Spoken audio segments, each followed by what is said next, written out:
Hello, I'm John Rossi, a touring drummer with a love of all things animal. When I'm on the road, I visit as many zoos, aquariums... Hey, wait a minute. What's going on? Hey, what's going on there? Hello? Hello? Hello? We interrupt your regularly scheduled program to bring you Rossifari Zoo news. News you can use from the world of zoos and conservation. Every week, we bring you breaking news and analysis from around the globe, featuring the animals you love and the people who care for them. And here's your anchorman, John Rossi. Hello, hello, hello, and welcome back to the Rossifari podcast and Rossifari Zoo News, your look at everything going on in the world of zoos, aquariums, conservation, and general animal weirdness. Y'all, not really too much to announce in the old Life of John department this week. There is some stuff going on that I'm really excited about, actually, but that I can't talk about publicly yet because I just can't share it. Like, it's not official yet, but boy, I can't wait to share it when it is. I've got some great bookings coming up where I'll be traveling around with a bunch of different shows and artists, but I can't announce those. I've got life change stuff, and I can't announce that.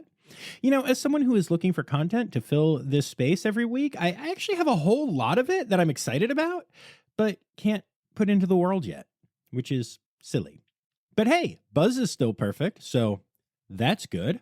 And also, if you had the opportunity to see this on my socials, last night, if you're listening when this drops, which is Friday, May 3rd, last night was Savor Del Mar at Aquarium of Niagara, and I volunteered there. I was a greeter and then helped with the online basket raffle thing and helped with the nets during the Sea Lion show and just, you know, all kinds of random stuff. Floated around, ate possibly the best cupcake I've ever eaten in my entire life and some other really good food. And just had an awesome time hanging out with my aquarium peeps, most of whom I didn't recognize because they were dressed in like actual dresses and stuff. Although I will say I did recognize my marine mammal and birds team because they were wearing the wetsuits that they always wear. Thank God for wetsuits. I literally don't know if I would know those people outside of them. No, I'm kidding. Probably. But yeah, Savor was a really awesome experience. And it's just cool to be kind of on the inside and see how things go with these big fundraisery things and everything. So yeah, it was a lot of fun. But one other thing that I will mention is that I'd like to welcome Sherry Weiss as my newest patron. Sherry has decided to financially support the podcast monthly by going to patreon.com/Rossifari, and she'll be getting lots of cool audio and other bonus features because of it. You, too, can be like Sherry. How exciting. But hey, welcome aboard, Sherry. You are awesome, and I'm glad to have your support. And honestly, as this podcast continues to grow, it really does help to have the support of patrons. I've actually been invited to 3 facilities recently, 2 of which are new to the pod. But, you know, I would have to figure out my own travel situation. They want me there, but I have to get there. And in those cases, being able to offset the costs from the Patreon really makes a big difference. I've also noticed that some of my most downloaded episodes are my conference recaps and things like that. And just so you know, while some of the organizations offer me free or reduced conference fees to cover them for the podcast, I still have to handle lodging and travel and such. So just know that if you already contribute to my Patreon, you're truly helping make this podcast what it is. And as my number of patrons grows, I'll be able to do more things like that to make the podcast pop even more. So if you are interested in contributing, don't forget to hit up patreon.com/Rossifari. But hey, that's enough of this commercial. Let's get to it.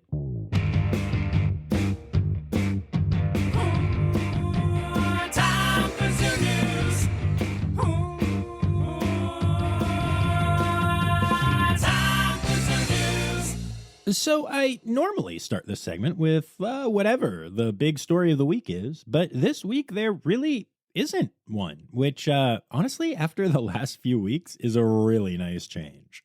But I do think I'll start with one story that I saw this week and really liked basically everything about. Our friends at Woodland Park Zoo saw a video of one of their bears go viral this week for, well, being a bear. The bear is named Juniper, and Juniper lives in a gorgeous naturalistic habitat with caves and grass and a big water-filled area that goes right up to the glass. And the exhibit is outside, meaning that sometimes additional nature gets into the exhibit, including a mama duck and some baby ducks who chose the pool of a bear to hang out in. Yeah, you can definitely see where this is going. Juniper wandered into the water and picked up the ducklings one by one, popping each bite-sized morsel into her mouth. It literally looked like a person tossing some popcorn into their mouth while watching a movie. And with all due respect to the ducklings, it was actually kind of adorable. One of the guests who was there at the time took video of the entire Snackdown and posted it on TikTok, where it went viral. And I have to pause right here to point out that the person who posted it was not doing so to be negative. The caption read, quote, "A hashtag Nat Geo train wreck for my daughter's birthday. Thanks, Juniper. JK, we loved Woodland Park Zoo. Hashtag Circle of Life." Overall, the vast majority of responses to the video were positive from what I saw. There are always going to be the usual, anti-zoo people who complain about everything, but this was an animal being an animal, and it seems most people got that. Honestly, I think even a lot of the anti-zoo crowd stayed away from this one because it's kind of a perfect example of what they preach should happen. Letting animals live their lives freely in nature, come what may. Like, this is a species that is at a zoo, yes, but it can be found in Washington in settings exactly like where it lives at the zoo. And if a duck family is dumb enough to land right by a bear, this is what happens. The zoo did put out a response, which I thought was great. It read in its entirety, and I'm going to quote it here. Internet. Juniper? Juniper. I plead the fifth. On bears and ducklings. Woodland Park Zoo is truly an urban oasis and naturally draws native wildlife to our grounds. Over the years, our animal care team has tried to discourage waterfowl from nesting in or near our habitats throughout the zoo, particularly where our carnivores live. However, free-flying ducks and birds can choose where to nest. While we know it can be difficult to watch, bears and other carnivores predating on chicks is a natural instinct and is indeed the circle of life. End quote. And that really says it all. I think the team at Woodland Park Zoo handled this super well and want to commend them for it. And beyond that, I'm just really happy Juniper got some yummy snackies. All right, and that brings us to our births for the week. The Dallas Zoo has announced the birth of 2 lesser flamingo chicks.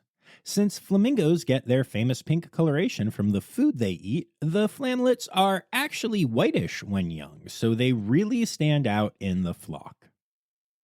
The Birmingham Zoo has announced the birth of a giraffe to parents Ruby and Jalil. Ruby is being an awesome mom, so everything is going pretty perfectly in Birmingham right now. The National Zoo, in Australia, not the one in Washington, D.C., has announced the birth of a zebra foal to mom Kiva and dad Tombo.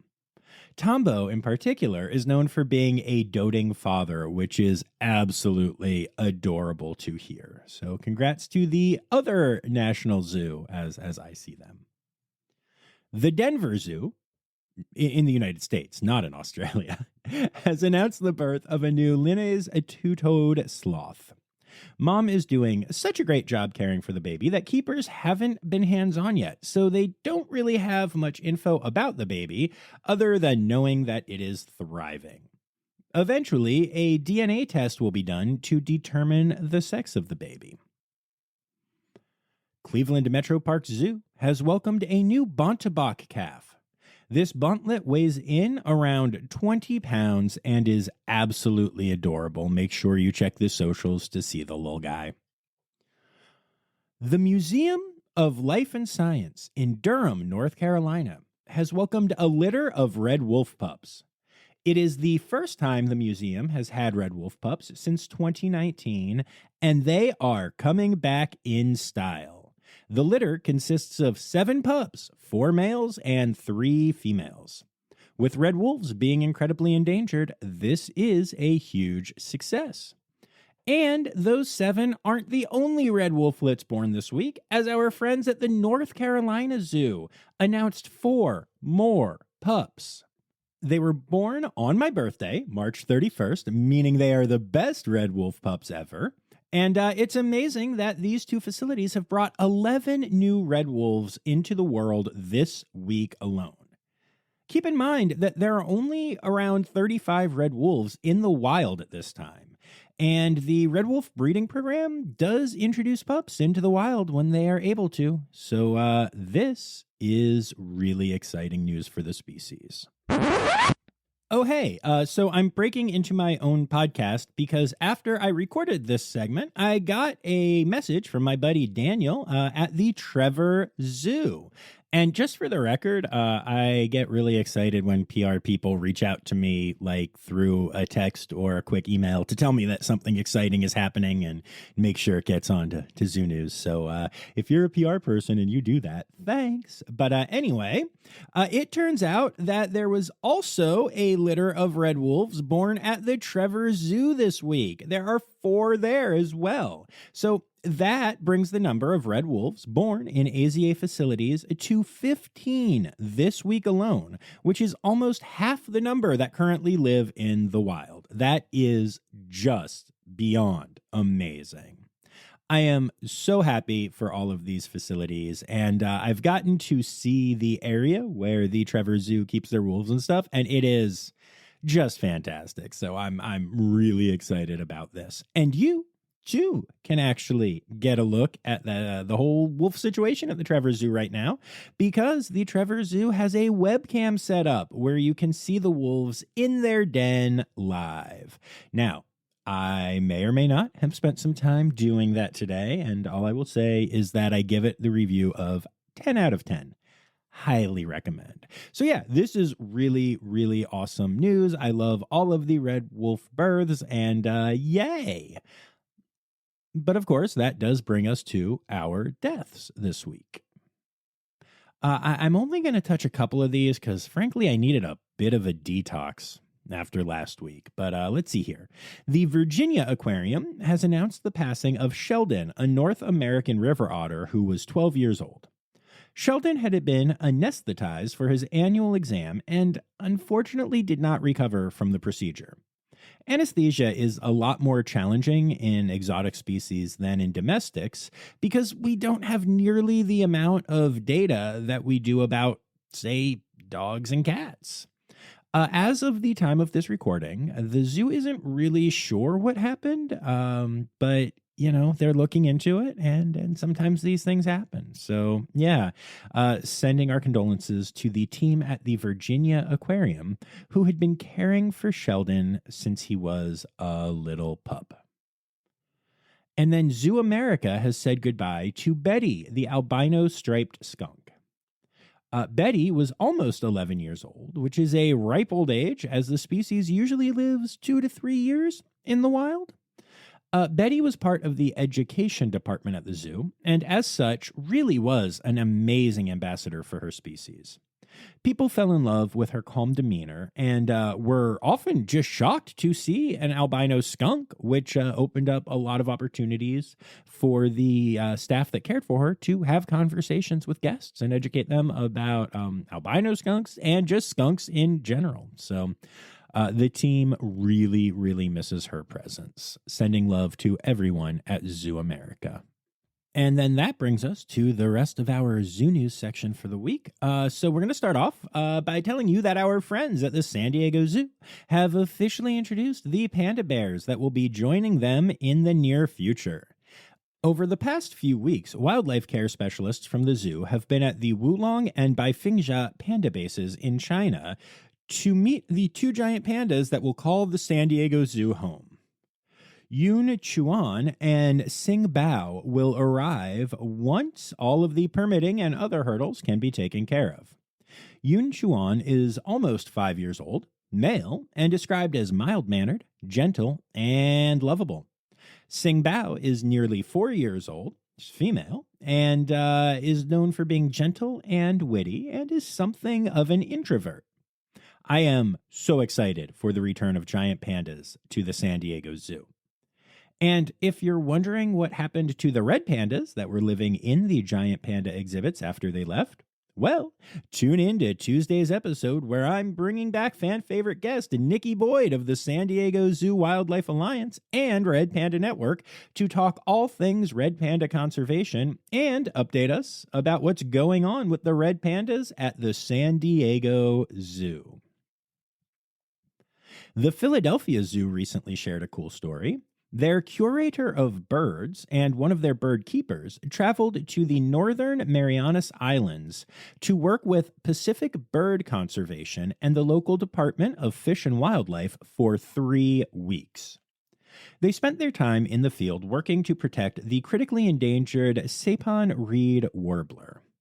The program they were a part of is developing trapping and husbandry techniques to effectively trap the birds and safely house them in preparation for potential future relocations to help spread the population to more of its original habitat. What an incredible effort, and it's pretty amazing that the zoo and these incredible people were willing to not only do this, but do it for 3 weeks. Great job, Philadelphia Zoo. Our friends at the Jacksonville Zoo have announced a series of new education programs aimed at adults. Each class is a 2-hour-long session at the zoo that focuses on one area of the zoo, including the Manatee Critical Care Center or their range of the jaguar exhibits. The sessions start with classroom learning before heading into the park to hear from animal care experts and then taking a behind-the-scenes tour of the area. The classes focus on the challenges and emotional context of conservation and animal advocacy. I think this is awesome and something I hope more zoos consider doing. I get targeting kids, I do, but hey, adults love y'all too and have money. As a matter of fact, I'd be at every class if I wasn't 1,039 miles away. And yes, I checked. A hippo that has lived at a zoo in Japan for the past 7 years was recently discovered to be female, despite the zoo having believed she was male this entire time. The hippo, named Genchan, traveled to the Osaka Tennoji Zoo from Mexico back in 2017 when she was 5 years old, and her paperwork said she was male. Zookeepers recently began to question that fact when they realized Genchan wasn't exhibiting typical male hippo behaviors, so they did a DNA test, and it turns out Genchan is female. Genchan will not be getting a new name, and fortunately this was recognized before any breeding attempts or any other weirdness pertaining to this could happen. The Sunset Zoo is home to Hakim, a male Malayan tiger who has been suffering from arthritis for a while now. The zoo recently partnered with the Kansas State University College of Veterinary Medicine to give Hakim groundbreaking arthritis treatments to try to help the joint pain in both of his elbows. The team used Synovetin OA, which is a drug that has been used to successfully treat thousands of dogs with arthritis. The drug targets the cells that cause inflammation, pain, and the progression of the disease, and can provide up to a year of relief with just one shot. This is the first time the drug has been used on a big cat, and so far, the results seem really promising. Awesome work by the Sunset Zoo for taking this leap and improving the quality of Hakim's life. The Oakland Zoo has said goodbye to 14 bison that are headed out to Montana, where they will be living freely under the stewardship of the Blackfeet Nation. These 14 heritage buffalo make it a total of 38 that have been sent from the Oakland Zoo to the Blackfeet Nation, where they are working to create a lasting homeland for the animals. Now, y'all know I love me a good reintroduction story. And if you want a really cool visual of this, check out at Oakland Zoo on Instagram, where you can see the bison running to their new home, or at least to, be transported to their new. They're not running from Oakland to. No, anyway, you get it. Our friends at Aquarium of the Pacific have teamed up with the Monterey Bay Aquarium to provide an incredible service: sea otter foster mothering. Each year, around 10 to 15 sea otters are found stranded off the coast of California, often from storms that pull juvenile sea otters away from their mothers. These two aquariums have been rescuing and rehabilitating those animals for quite some time, but now they have added a new dimension to their program, pairing the juveniles with adult female sea otters who are able to illustrate the behaviors the pups need to learn stuff like grooming, foraging, prey manipulation, and even the proper technique for opening shells. Stuff humans aren't really successful at teaching juvenile otters. The hope is that by learning from another sea otter, the kiddos will be able to build their skills in such a natural way that it will allow them to be released back into the wild. I love everything about this program, and I know that the aquariums are hoping that other partners join on, so I'm hoping for that as well. So, it was a couple years ago that I announced the passing of Calypso, the sea turtle who called the National Aquarium home. Calypso was not only a fan favorite, but a favorite of mine, and is one of the animals I credit with making me realize how incredible zoos and aquariums are. While no turtle could ever replace Calypso, I definitely have been missing seeing a sea turtle in the Blacktip Reef exhibit when I visit the National Aquarium. But now, the wait is over. A new sea turtle named Pecorino is on exhibit at the aquarium now, and I could not be happier about this fact. Well, actually, yes, I could. I could be happier if I was at the aquarium right now visiting and seeing Pecorino there. But anyway, he's a Kemp's Ridley sea turtle that has actually been living at the aquarium since 2020, but off exhibit, as he healed from a boat strike and worked to overcome cognitive difficulties that came up because of the strike. And while those injuries make Pecorino unreleasable, the team at the aquarium has worked hard to ensure that he is ready for life on exhibit, and now we can all go see him in Baltimore and fall in love. I am definitely planning on doing that. And last but not least, our friends at Woodland Park Zoo have set up a 24/7 streaming webcam that might interest some of you. Their Red Panda webcam is live.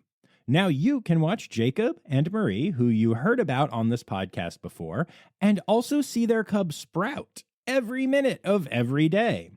You can find the Panda Cam on their website. Legal disclaimer. The Rossifari podcast cannot be held liable for loss of productivity due to Red Panda webcam viewing. Any consequences, including the loss of one's job, romantic partners, or even life by watching on your phone while driving, is solely the legal responsibility of the viewer. You can't even blame the Rossifari podcast if you just get distracted while recording something and realizing that Jacob is being so cute. Oh my God, that is adorable. I can't even believe what I'm seeing right now. They are so cute. Wait, I'm sorry. What was I saying? In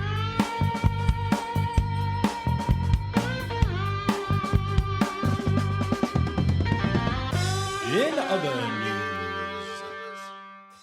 All right, so we are actually going to skip over conservation news this week just because I'm exhausted and was at the aquarium tonight and will be again tomorrow morning. And, every once in a while I try and do something for my own mental health.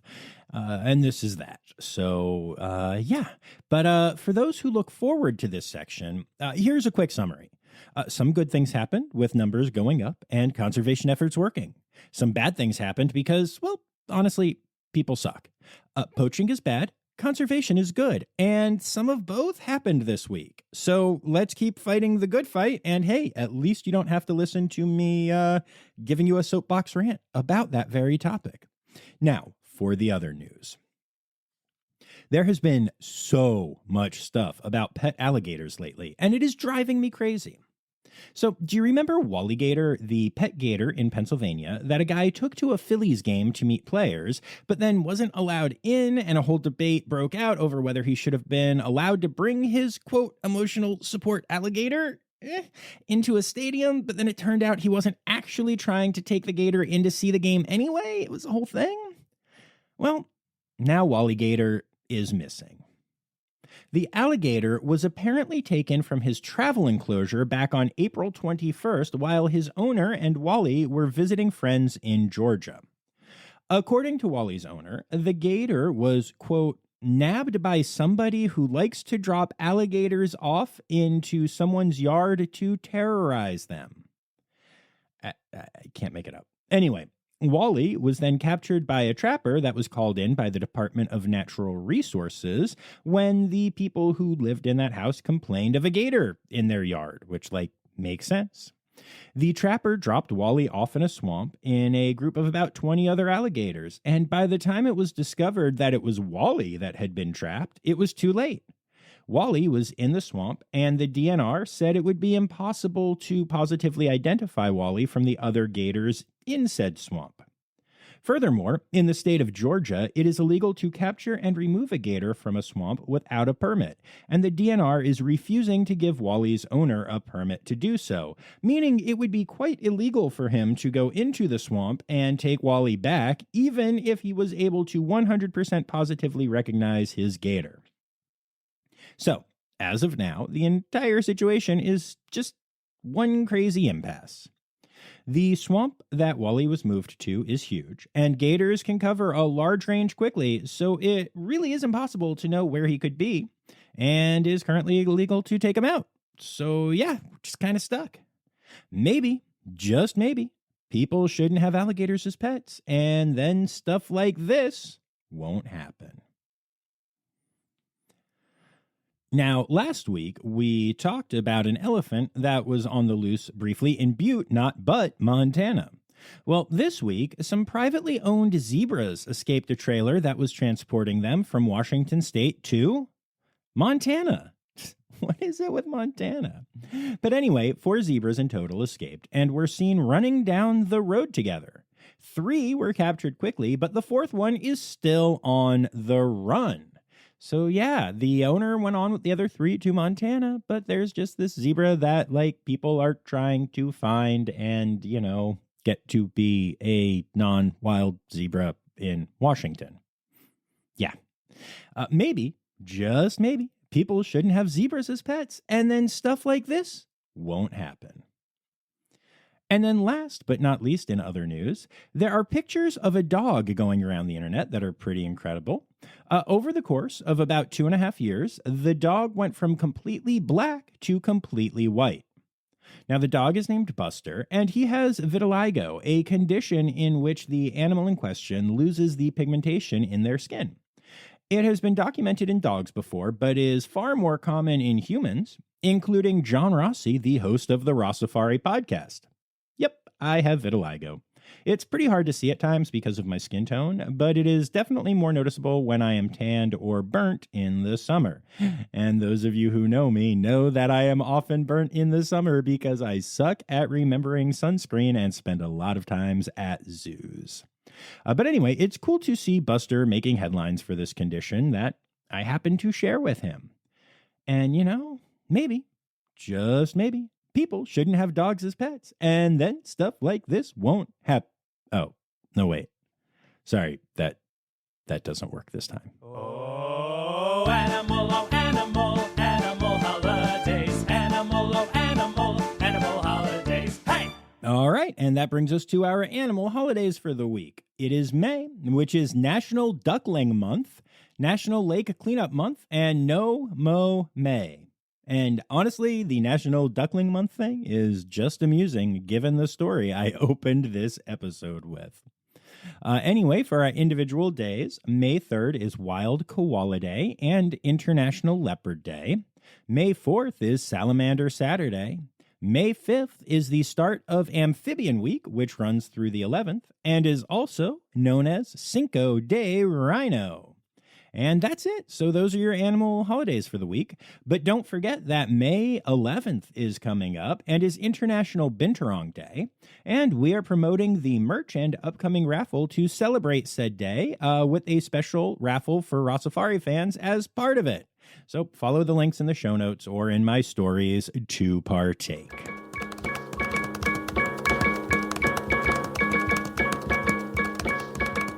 All right, there you have it, folks. Another episode of Rossifari Zoo News is done, and I want to thank you all for listening. I know that I mentioned the Patreon thing at the beginning, but I am going to plug it one more time now just because I have a new thing in the works for my patrons, and I can't say what it is on the podcast. It's something that I literally just can't promote other than to say that it's going to be really cool, really different, really personal, but also really, Rossifari-y. And I'm really excited about it. I'm going to start it soon. So now is a great time to become a patron of the pod by going to patreon.com/Rossifari. And depending on what level you become, along with getting bonus audio and stuff, if you become a Red Panda level patron, you'll get to hear your name at the end of every episode like this. I'd like to say thank you to my Red Panda level patrons, Dr. Laura Shank, Dr. Stephen Williamson, Barbara Bennett, and Jenny Owens. See, that's so cool. I even put on a different voice just now. You're welcome, patrons. Anyway, I'd like to say thank you also to everyone who contributed stories this week, including Anya Keene, Colleen Lenahan, Kim Cooley-Croninger, Carrie Kirkpatrick, Kevin Williams, Ken Tryon, Emily Rockbuck, Ann Yoshioka, Jay Meredith, Dr. Laura Shank, Dr. Zoe Rossi, Rowena White, Ali Gessner, Matt Patford, Michael Sebastian, Eric Kankar, Becca Fewer, Sam Evans, Ali Malensky, Kay Malensky, the Malenskys, Jody Allen, Becca Robinson, Daniel Cohen, Elizabeth Dunlevy, and Kristen Khalil. Thank you all so much for contributing this week. And remember, friends, the words Newsy credits backwards are Steiderk Yeswen. The Rossifari podcast is produced, hosted, and engineered by John Rossi. Editing and fact-checking by John and Dr. Zoe Rossi. Our theme song is Sevens by Nathan Burke, performed by Nathan and John. Interrupting John theme and additional voices by Taylor Isaac Gray. You can reach John directly on Instagram and Facebook at Rossifari or by email at rossifaripod@gmail.com. Rossifari is part of the Daydreamer Media Network. Now, stop listening to me and go visit a zoo.